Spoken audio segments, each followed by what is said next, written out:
Terri and Mandy here again for another episode of the Spinster Sisters. Yes. Nice to have you here. So, Terri, a computer beat me at chess once, Yeah?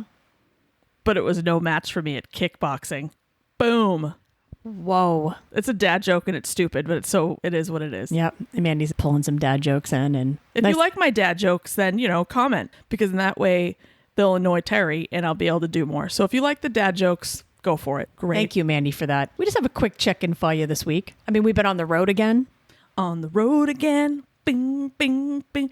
So much travel and it's so peaceful when we travel together. Always. So peaceful. Let us begin with the Bruins update. So, Mandy, the Bruins are in quite a precarious situation this week, aren't they? I mean, we got a big Game 6 coming up tonight. Am I right? We have a huge Game 6, and by the time this is airing, the answer will already be here, whether or not they're making a Game 7, because, frankly, I'm nervous. Like, I want to vomit like I'm playing the game tonight. Like, there's something wrong with me. So the Bruins are now down 3-2 against the Islanders, Terri. It's against the Islanders, Yep. okay?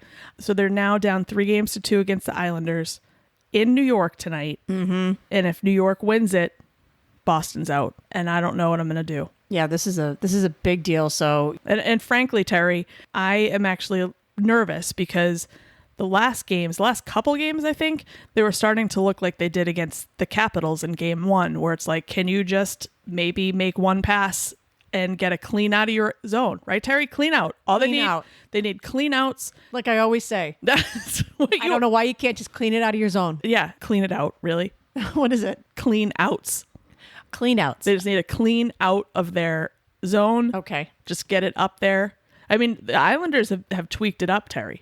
Yeah, they looked good. The Islanders are looking good. And that goalie, man, he's like, Oh my! Seriously, he's standing on his head, slaying life back there. Yeah, he's doing a great job. We have to give him props, but I know. we would like to see them crash and burn and not do so well. But if it's a good team, it's a good team. Our Uncle Bob used to say that if your team gets knocked out, it's good to root for the team that beat them instead of hating them, because maybe they win the cup, and then it's like, okay, well, that was their destiny, and it is what it is. Those are wise words. Recently, Mandy and I have had some separation on the home front, which is great. Thank God. Thank you to Henya and Tim, namely. Yes, thank you so much. Like, I feel like I need to get you guys a gift. I keep saying, Terri, what can I get them? They're letting me, quote, house sit. By that we mean I get to stay in their home in JP away from Mandy. In exchange, I will water their plants. It's just a win-win for everyone. Again, I got to get you guys something. Mandy has some new gross scents coming from her room again.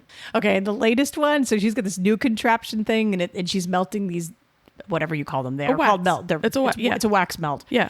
And this one in particular smells like melted plastic. I disagree. I think that it's a very clean spring summer scent with the lilacs. It's a nice floral scent. It's Okay, not is that like what it is? You're cloyingly sweet. No, you're right. It's definitely not cloyingly sweet this time. It's more, like I say, like there's a chemical plant happening in our apartment. The name I would choose for that scent is flame retardant lilac.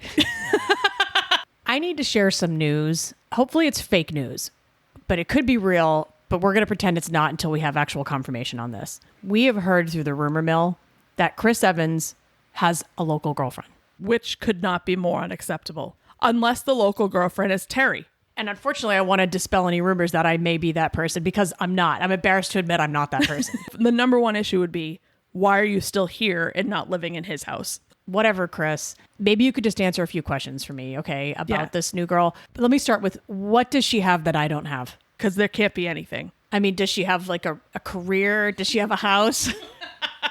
Maybe a younger reproductive system? I mean, if that's what you're looking for, I feel like it's kind of shallow, Chris. Like, honestly, does she have even her own apartment? Not even a house. Does she have her own apartment? Is she not in her 40s living with her sister? I also want to know, like, did you guys meet during COVID? Because that's like not cool, Chris. No, it's really unhealthy too. Were you vaccinated by the time you met this woman? We're just really concerned about your own health, Chris. And if you're going to go and risk it, Captain America can't even beat COVID. Don't tell me Captain America can do it. I won't. Suzanne, I know you're listening. Can you just please find out who this person is? Great. Oh, yeah. Suzanne, get on that, please. Suzanne, we don't know why you'd be the one to do this. Let us know what you find out, what you dig up, okay? Great. Great. As usual, there's some TV watching going on in the house in our Casa de Spinsters. Yeah, the Casa de Spinsters. As usual, I'm watching something that requires subtitles. And I'm in deep with Stiesel on Netflix.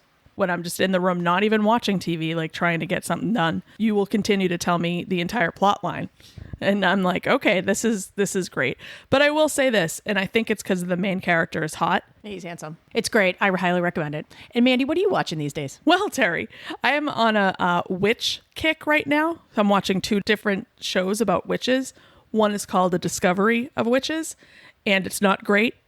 It's not a great show, but for some reason I need to watch it. But it's got my like vampire / witch fascination all up in there. Another show. Wait. Is it just like a documentary about witches, a history of witches? Oh no, this isn't a documentary. This is yes. That's fictitious. This is like a story. So that one is obviously just like a drama, a witch and vampire drama. A witch and vampire that are in love drama, and it's against the covenant. And Terry, you don't want to break the covenant. Oh, that's bad. If you break that covenant, forget it. The witches don't like that. Nor do the vampires or the demons. There are demons in this one too, Terry. I think that there couldn't be anything much more serious on this earth than breaking a covenant that witches and demons oversee. You don't want to do that. That's bad news. Do you think you're going to last with your love story when you break a covenant? No. I don't know, Terry, because I haven't finished watching it yet.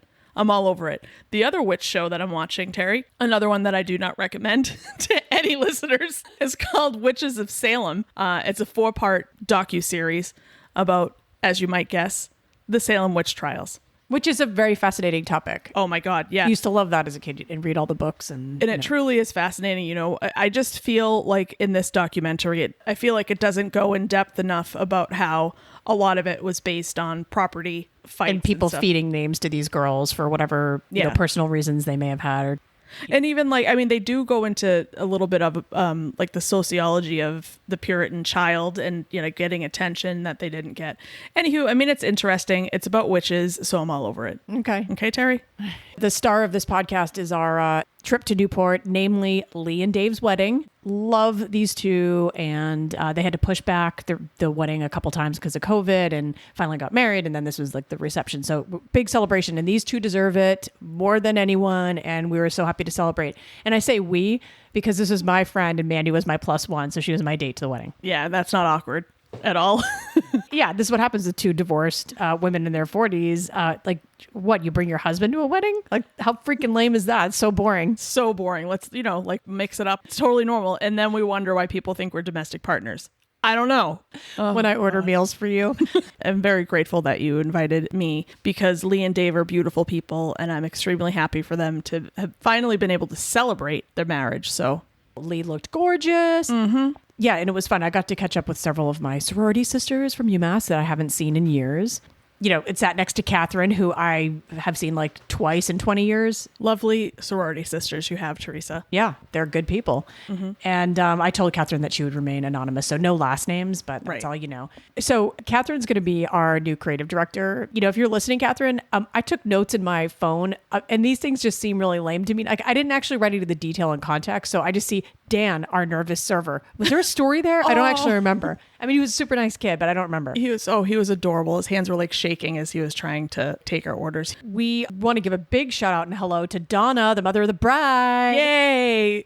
Looking absolutely amazing. Yeah, she's a longtime listener of the Spinster sisters. Yep. Okay, one of our biggest fans. Special hello to Brady and Cookie, two cats that are part of our fan base as well. Cookie's the newest member of our fan base because Cookie is this little tiny runt that Donna and her husband have to like literally feed with a formula, and Cookie's thriving. So shout out to Cookie and Brady. Donna, we expect you to text us photos of the cats. Thank you very much. So we were really happy to end that day one at the wonderful wedding. Earlier in the day, we weren't doing too well.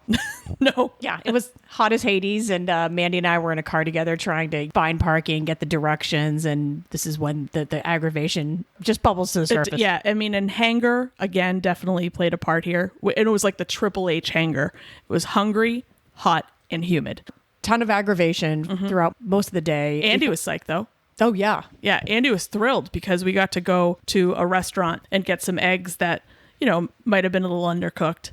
So Andy was stoked because Andy eats raw eggs for breakfast. Like 5 of them. So Andy's like, I'm so excited. Yeah, Andy loves raw eggs. He loves egg yolks, right? Yeah, Yeah, I want the big lump. 5 of them. Okay, Andy, yeah, that's weird, but that's fine. When you busted into those eggs and they were literally raw, running all over the plate, like no one was happy except Andy. Yo, Andy was thrilled. And I was like, Andy, they're all yours. All yours. Day 2, we slayed. Newport crushed it. Yeah, we tried to get in as much as possible because Mandy hadn't ever spent time there.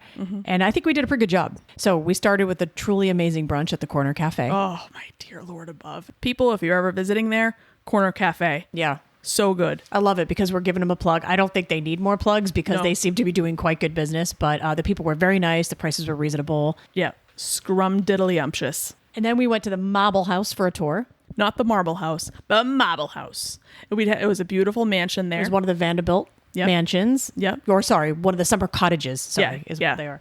Exactly. Man, those offspring of old Cornelius Vanderbilt, they did pretty well for themselves, didn't they? Yeah. Neil Vanderbilt. We've named him Neil Vanderbilt. Yeah. We got Neils everywhere, Terry. Yep. We had Neils in Bahama. We have a Neil in Newport. Yep. Old Neil Vanderbilt. I don't care that wasn't his name. That probably was his name amongst friends. Because can you imagine talking to your friend and be like, "Hey, Cornelius," like that's lame. I know. What is the nickname for Cornelius? Neil. That's the only thing. Or Corny. Corny, which was is lame. pretty bad. Okay, so then from the Marble House, we went and did the Cliff Walk. Absolutely lovely. It was low tide, Terry, and you know what that means. We smelled some pretty pungent seaweed. I mean, it's such a lovely bouquet of rotting, cooked seaweed. Yeah, low tide, but it's like 90 degrees out. Oh, yeah. And then there was another part with like straight manure. And I'm like, Terry, I can't do this. And we like turn around. Like, listen, I don't want to sit and complain. It's absolutely gorgeous scenery. And because it's 4,000 degrees in Boston, that was another great reason we got to go to Newport this weekend because it was probably 30 degrees cooler out by the ocean. Yeah, probably more like 15, but yes. Okay, I'll go with 30. Either way, it was really nice. Then we went into town to putz around, do some window shopping, and we ran into the bride and groom, which was lovely. Yes, we did. Nice little surprise. And then we went and got oysters. We had to find a parking spot, and it was really annoying because Newport sucks to park in. However, we were able to find a spot because my friend has always said, if you ask his dad, who's since deceased, so RIP, if you just call him my dad, he will always get you a parking spot. So I was all, Mr. Redacted, give it a little help right here. Just give us a little help. And guess what, Terry? We found a spot. That's right. So thank you, Mr. Redacted, and thank you, Tom. Yep. Thank you, Tom. Thank you, Tom's dad. So we had oysters, and they were delicious. No, time out. We is Terry. I don't eat oysters because they look gross. But yep. Well, that's your loss, and that's fine. Your gain. So we had oysters, and then, of course, we ended this splendid day with ice cream, Mandy, as we had to. We had to. Because you're involved, and there were ice cream shops everywhere. I don't know if we told the listeners about the crap ice cream that I had in Bar Harbor. It was PISSED. So in Newport, though, Terry, I got a delish gelato. It was certainly delish. Yeah. I'd call it a banner 2 days. Yeah. The only thing we didn't get to really was a, little sail on a yacht, but we'll get to that next time. Soon. We'll be back next week with more stories from the Spinster sisters. And until then, deuces. Thanks for tuning in. Please subscribe to the Spinster Sisters podcast on Apple or Google Podcasts or Spotify. And please follow us on social media, where our Twitter handle is @SistersSpinster. You can also find us on Instagram @TheSistersSpinster and on Facebook @The Spinster Sisters Podcast. You can also email us at thespinstersisterspodcast@gmail.com. Bye.